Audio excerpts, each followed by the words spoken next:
Hello and welcome back. sleepywhatsit here, and I have another miniatures video for you. In today's video, we're going to be doing the second part of a two-part series of a walkthrough/tutorial of painting an Ultramarine Primaris Intercessor using Games Workshop's Intercessor and Paint Set. In the previous video, I detailed the contents of the kits, discussed the tools that were needed, and walked through the assembling of one of the models. I'm assuming that you have an assembled version of the Sergeant model at this point. I'll put a card up here with the previous video and a link down in the description so you can go watch the previous video if you need to get caught up. In this video, we're going to be going through the step-by-step walkthrough of the actual painting process for this model. Now that we have a fully assembled model, we can begin the painting process. Before actually putting paint on the model, though, I'd like to briefly address some of the more technique side of things. Most miniature paints are supplied in a consistency that is, broadly speaking, too thick for direct application to a model. This is because they're going to leave brush strokes sitting in the paint or start filling in some of your details if you take them straight out of the pot, so they need to be thinned down with water before we actually start applying them. Thinning with water generally also has the advantage of making them apply more smoothly. The process for thinning your paints is to first use your brush to transfer some paint onto your palette, then getting some water on your brush and transferring it onto the paint. Then you need to mix them together on the palette. If you're wanting to preserve your brush and extend its lifespan, you can use the back end of your brush to actually do the mixing instead of the bristles. The exact amount of water to paint ratio really depends on things like the age of your paint, local humidity, personal preference, and a variety of other factors that you have to consider. It's just broadly something that you'll have to develop a feel for over time. The target that you're going for, though, is paint that's thin enough that when you apply it, it applies smoothly without brush strokes showing, but not so watery that it starts to flow away from where you're trying to place it, or kind of go like that you can see the pigment breaking away from it. The guidance from Duncan of GW's is the famous 2 thin layers, so you're basically not expecting to get perfect coverage with your first layer, but the first layer can be easily touched up by applying a second layer of paint after it dries. Another note before we actually get into painting. One significant omission of this kit is that there's a lack of any type of primer in it. Primer isn't essential for painting a model, but because these are game pieces, these figures are going to be handled a lot, and you really should be putting down some primer before painting. This allows the acrylic paint to better adhere to the model and reduces the chance of paint rubbing off or chipping off during usage. It also establishes an undercoat color, but we're doing that using the Abaddon Black anyway. If you already have primer available, I would recommend priming this mini before proceeding, but it isn't essential, as I said, especially if you're painting your first mini. I wouldn't recommend going out and getting primer and making the process even more involved at this point. If you want more information about priming, I have done a video called A Primer on Priming, which I will put a card up for now. Now that we have a strong understanding of how to thin our paints, we can move on to actually putting down our first layer of paint according to the instructions. This is going to be Abaddon Black that we're going to be putting over the entirety of the model. This layer will be the undercoat for all of our other colored paints, as well as the color for our black areas on our model. Black is a common undercoat, especially in the Citadel system, since it allows for establishing of shadows by applying thinner layers of paint above it, and incomplete coverage in later layers doesn't stick out as noticeably, it just looks like a deeper shadow. White and gray are other common undercoat colors, white being used for when you have a lot of bright colors, and gray being more of kind of a general purpose if you don't have a strong leaning undercoat. The first layer that you put on the model will likely not be a pure black, but still have a touch of the gray plastic showing through. Once it is dried a little bit, you can put on a second layer over these thin areas so that you should be able to get a nice black coverage over the entirety of the miniature. You can now pause the video while you go put the undercoat on your model.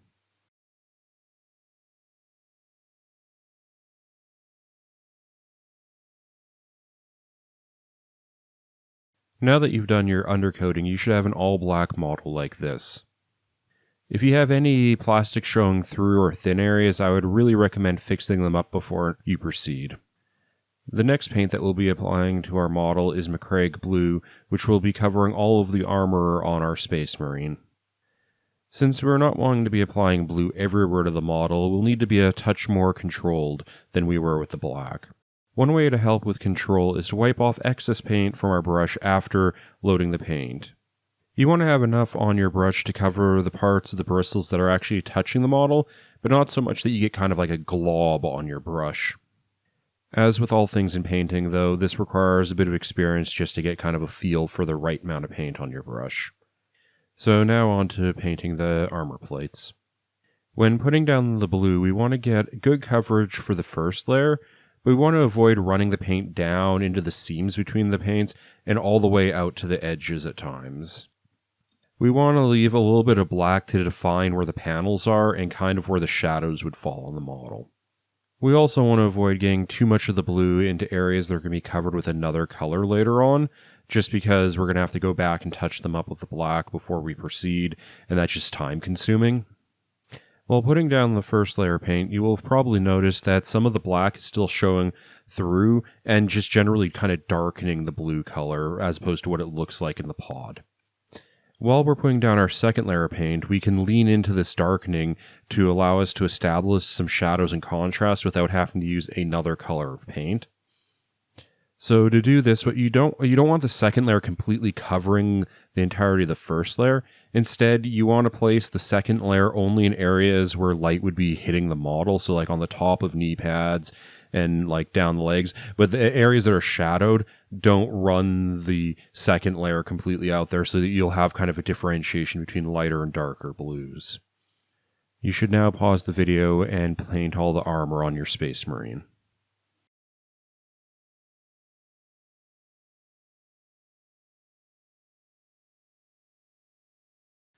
After applying the blue, you should have a model that looks something like this. If you've gone a bit of blue on areas where you didn't intend to like I did, you can use the Abaddon Black from our Undercoat to touch up your mistakes.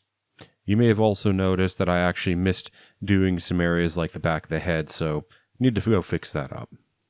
I would recommend pausing the video at this point and going touching up any areas before proceeding.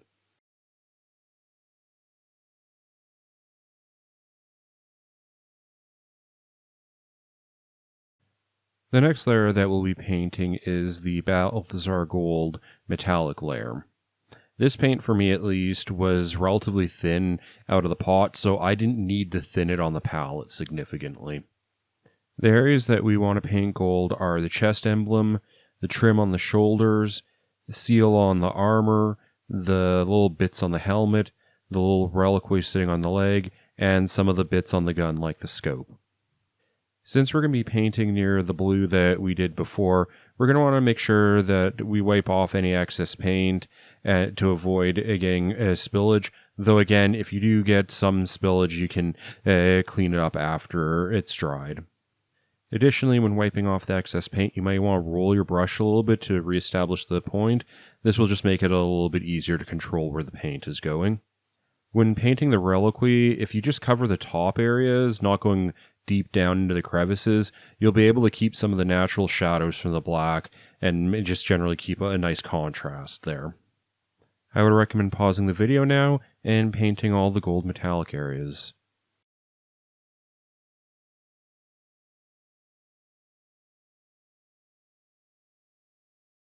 Here you can briefly see what things look like after painting on the metallic layers. Unfortunately, I didn't take better shots of the metallics here, I apologize for that, but the details should be visible as we do the next layer. The next layer we'll be basing out will be all of our flesh tones. This will be done using Bugman's Glow. Again, since we're working around previously painted layers, control will be critical, though touch-ups can still be done. In addition to the face, you'll be wanting to paint the parchment attached to the purity sill with this paint.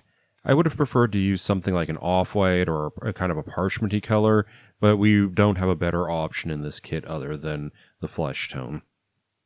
You can now pause the video while you paint all of your skin tone areas.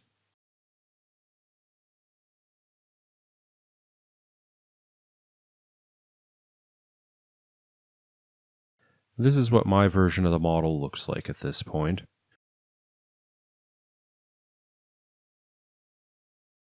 We're now going to be moving on to placing the texture paste, Armageddon Dust, on the model's base.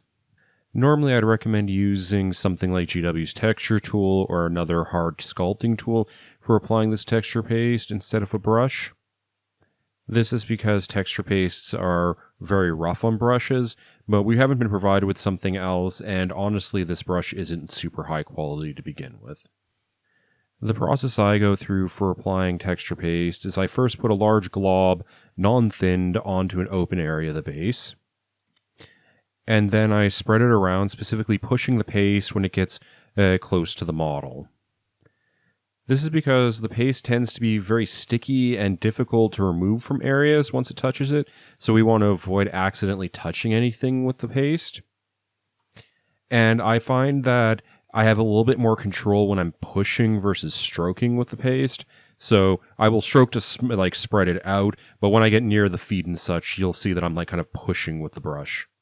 You can now pause the video and go apply the texture paste to your own model.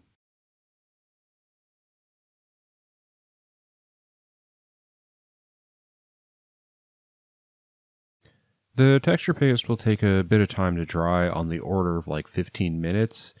This is what my model looks like after letting the paste dry and then touching up the rim of the base a bit. Before proceeding to the next step, we need to make sure of two things. First, we should perform all of the touch-ups that we need, since the next step is going to make touching up the paint difficult. Additionally, we need to make sure that the paint is completely dried at this point, because otherwise we're going to start risking paints blending together in unintentional fashions. The next stage in the process is to apply Agrax Earthshade as a shade to the model to deepen the shadows and define some of the details. We're going to be applying this to the flesh tone areas of the model, the metallic areas, and the texture paste. I personally did not shade the blue and the black areas. The black areas are not going to show a significant amount of shading anyway. And the blue areas, if we've been careful applying our two layers, should already have some sort of shading defined. And I find the umber tone of Agrax to make the blue a little bit dirty looking. So when applying the shade to the model, you want to apply it relatively liberally to the areas that you're applying it to so that it can flow into the details. Though if it does kind of pool in any areas, you're going to want to empty out your brush and use that to wick away the excess. You want to get rid of these pools because they'll cause tide marks when drying. As with the texture paste, this shade is going to take a significant amount of time to dry. So often if you're doing batch painting of models, this is where you'd be doing basing colors and blocking them out for other models while letting this dry. Now you can pause the video and go apply shade to your model.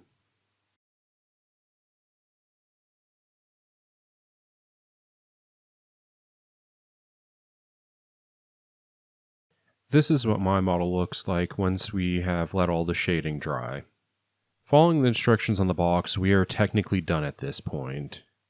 For our first model, I think this is a perfectly fine place to stop, but given what we've been given in the kit, I think we can push this just a little bit further and make it look a little bit nicer. Specifically, what we're going to be doing is a bit of highlighting to brighten up the areas that we just shaded. This may seem a bit counterintuitive since we just darkened these areas. When highlighting, though, we just want to be putting paint on the highest points of them to accent them and to establish more of a contrast so that the range from the brightest point to the darkest point in a color is wider than it currently is, since we've kind of darkened everything down. The two colors that we'll be highlighting are the Flesh Tone Bugman's Glow and the Balthazar Gold metallic areas. We won't be touching the Armageddon Dust texture paste on the base, since we don't really have a good kind of matte standard paint to do any highlighting with, and texture paste is not a really good paint for doing highlighting. For the face, we'll be applying a small amount of Bugman's Glow to areas like the top of the ears, the cheekbones, the brow, and the nose. Basically lightly touching the raised areas of the face so they pop out relative to the shaded areas. Now you can pause the video and go highlight the face.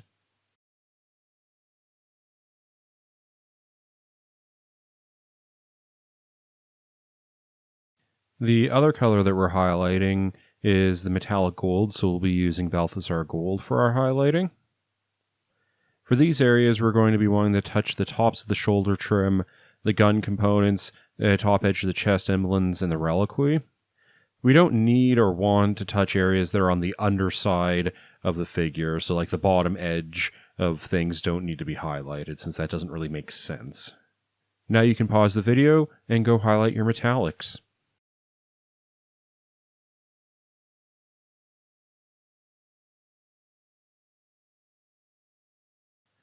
So this is what my completed model looks like after doing some highlighting. It isn't going to win any golden demons, but I'd be happy putting this out on a table when playing a game. Now we'll have the obligatory narcissistic showcase shot of our model here. After completing this model, I would suggest completing the other two models in the kit, even if you're not planning on using them in games. This is because a large part of the hobby requires skills like brush control and paint consistency that just requires repetition to actually build up the experience and the skill itself.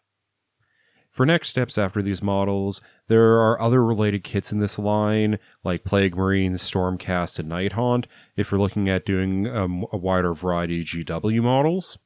If you're really gung-ho about playing Ultramarines, there are a number of box sets that you could dive into. I can't really recommend which is the best one for you because I don't actually play Ultramarines. I would talk to some people at your friendly local game store and see what they would recommend as kind of next steps if you're trying to build like a competitive, playable army of Space Marines. If you're interested in other painting styles and systems, I do know that Reaper has a couple of good learn to paint kits that at some point in the future I'm going to be doing some videos about, but I will put a link down on the Reaper store so you can see what those look like if you're interested in them. If you're looking for decent, cheap minis to practice on, many game stores sell whiz kits, various lines of pre-primed minis, which are a good starting point, especially for fantasy character. Reaper has its Bones line, which is another favorite of mine. There are affordable and good quality minis to work with. Well, I hope this video has been helpful for you beginning your hobbying journey.